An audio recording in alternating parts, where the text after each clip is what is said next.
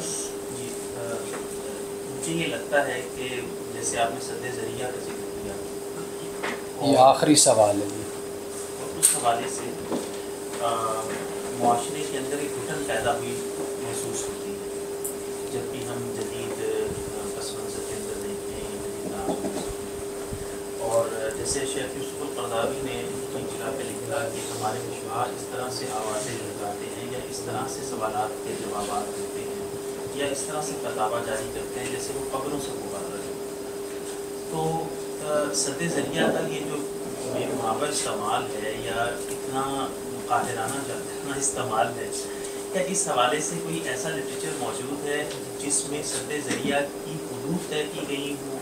کیونکہ یہ تو ہر ایک شخص کے مزاج کے ساتھ سد ذریعہ بدل سکتا ہے۔ جی ہاں، عربی میں تو اس پہ خاصا کام ہوا ہے۔ اب کوئی متعین کتاب تو میرے ذہن میں نہیں آ رہی، لیکن خاص طور پہ قواعد فقہیہ پہ جو کچھ لکھا گیا ہے، اور خاص طور پہ صرف اس پر بھی اگر آپ گوگل کریں گے تو عربی میں تو کافی کتابیں مل جائیں گی، اور ماشاءاللہ ہمارے بزرگ ترجمے بھی کرواتے رہتے ہیں۔ اگر اس طرح کے موضوع پر بھی آج کی کسی سکالر کی کسی کتاب کا ترجمہ کروا لیں تو ایک اچھی خدمت ہو جائے گی، کیونکہ عربوں میں یہ اس طرح کی جتنی بھی چیزیں نا وہ ضوابط سے تعبیر کرتے ہیں، ضوابط فلاں ضوابط فلاں، تو ضوابط سد ذریعہ کے عنوان سے کافی چیزیں اردو میں میرے ذہن میں نہیں آ رہا۔